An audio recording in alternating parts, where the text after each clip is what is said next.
Olá, meu nome é Gabriel e hoje a gente está no nosso 11º dia do diário de leitura do livro de Romanos.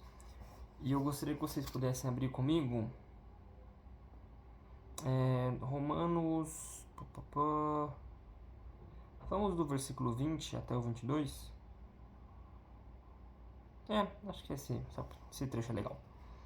Então, versículo 20. Está certo. Eles, porém, foram cortados devido à incredulidade, e você permanece pela fé. Não se orgulhe, mas tema, pois se Deus não poupou os ramos naturais, também não poupará você. Portanto, considere a bondade e a severidade de Deus. Severidade para com aqueles que caíram, mas a bondade para com você, desde que permaneça na bondade dele. De outra forma, você também será cortado. Isso aí, acho que esse trecho é legal. Vamos dar um pouco de contexto aqui, porque eu peguei um trecho bem do nada no meio do texto.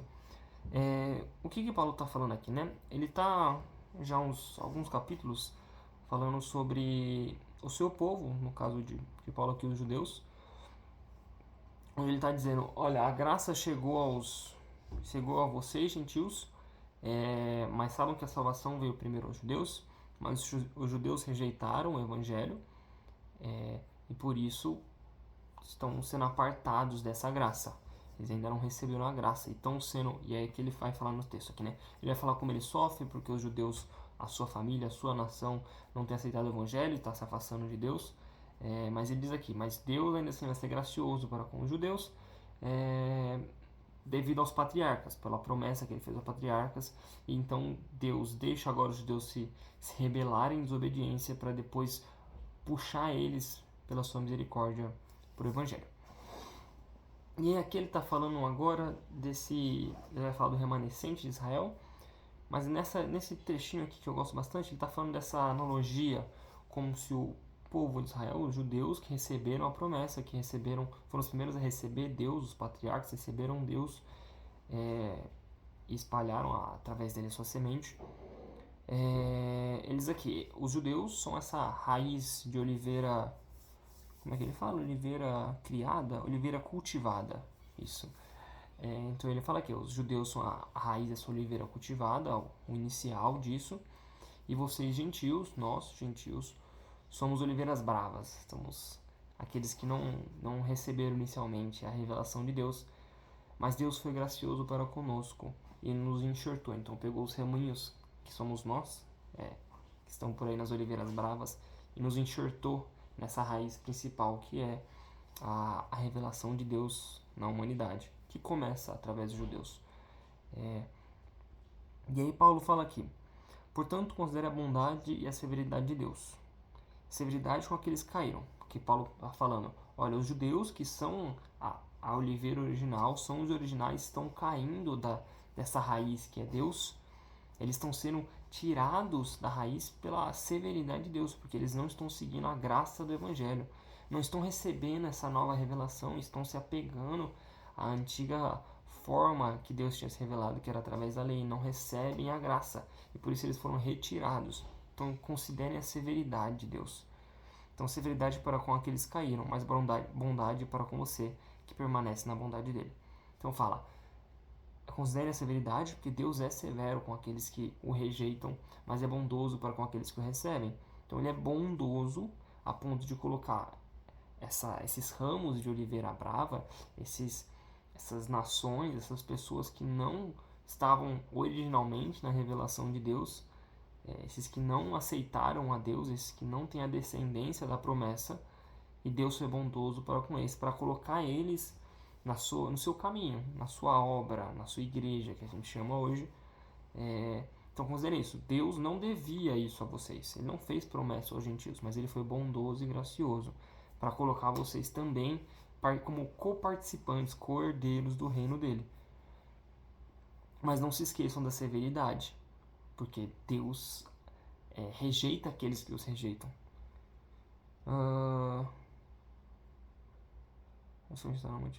E aí ele fala aqui no versículo 24 um pouco resumo disso aí, né? Afinal de contas, se você foi cortado de uma oliveira brava por natureza e de maneira antinatural foi enxertada numa oliveira cultivada, quanto mais serão enxertados os ramos naturais. Então ele está dizendo, você recebeu a graça de ser tirado desse mundo que não era o caminho de Deus e foi colocado na oliveira. Quanto mais serão os naturais. E aí ele está dizendo de volta ao povo de Deus. Esse remanescente judeus que receberá de novo a graça pela promessa que Deus fez aos patriarcas. E eu quero muito que a gente... Esse versículo 22 aqui, para mim, ele é meio chave disso. Considere a bondade e a severidade de Deus. A gente tem que sempre lembrar disso. A bondade e a severidade de Deus. Deus é bom, eu não tenho dúvida que Deus é bom. Deus é severo, não temos dúvidas que Deus é severo. Ele é os dois. Eu lembro que até um tempo atrás existia uma discussão, né, de Deus é graça mais é justiça, ou Deus é justiça mais é graça. E a verdade é que essa conjunção, não sei se é a palavra, acho que é a conjunção mas, que liga essas duas características de Deus, ela está incorreta, porque não é bem mas ali. Deus é justo, porque ele define o padrão justo, tudo foi criado por ele, por meio dele, para ele. Então ele pode definir tudo que ele dizer vai ser justo, porque ele é o criador de tudo e tudo está debaixo da tua ordem. E Deus é gracioso, porque nessa sua forma de entender as coisas, ele achou por bem revelar a graça dele para tirar essas oliveiras bravas e colocar na oliveira criada por ele. Então Deus é severo, Deus é gracioso, ele é os dois. E é isso que nós temos que ter em mente aqui. E é isso que Paulo diz. Considere sempre a bondade e a severidade de Deus. Severidade para os que caíram e bondade para os que permanecem na bondade dele. Então que essa seja a nossa memória de hoje. A severidade e a bondade de Deus, a justiça e a graça dele, a salvação e a condenação que vem dele, a ira e a misericórdia dele. Ele tem tudo isso aí, ele continua sendo um Deus completo, perfeito, com várias facetas, e que não é tão simples para nós entendermos ou resumirmos em alguns poucos adjetivos. Ele é tudo isso, tanto que ele se descreve como eu sou o que sou, eu sou o que serei, eu sei o que eu precisar ser. Eu vou ser gracioso com quem precisar de graça, severo com quem precisar de severidade, vou ser misericordioso com aquele que precisar de misericórdia, vou ser duro com aquele que precisar de dureza. Por isso que o nosso Deus é completo e muito maior do que nós podemos pensar ou descrever. Queria convidar você a orar comigo. Senhor Deus, eterno, soberano sobre todas as coisas, criador de tudo que há. Obrigado por revelar teu Espírito Santo e por abrir as portas do céu para que o Senhor possa ouvir minha oração, para que eu possa clamar diretamente a Ti, pelo nome de Jesus Cristo, através do teu Espírito Santo que vem até a terra, inunda o meu coração e me conecta ao Senhor. Eu quero aqui, meu Pai, clamar a teu Espírito Santo para que o Espírito coloque em minha mente, hoje e todos os dias, essas duas características fundamentais da revelação que temos de Ti, que é a Tua bondade e a Tua severidade. Bondade para conosco, comigo, que não mereço da Tua graça, não mereço da Tua salvação, não mereço a Tua atenção, não mereço nada de Ti, eu não mereço uma conexão com o divino, mas mesmo assim o Senhor achou por bem, em Sua infinita sabedoria e misericórdia, em se revelar a nós através de Jesus Cristo. Em viver em nós, morar em mim através do Teu Espírito Santo e me guiar e conduzir todos os dias.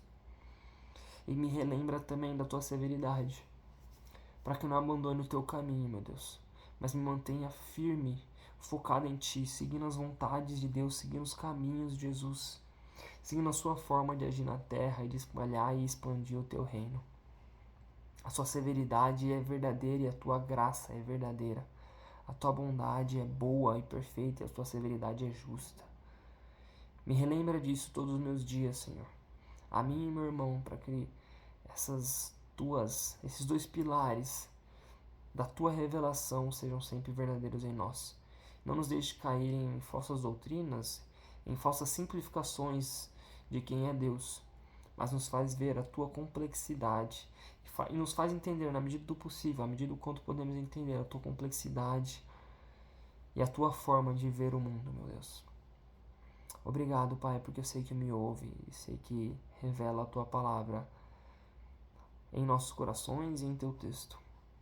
Obrigado, meu Deus, que toda a minha vida e a vida dos meus irmãos seja para a Tua honra e glória, para a expansão do Teu reino e para o louvor do Teu nome.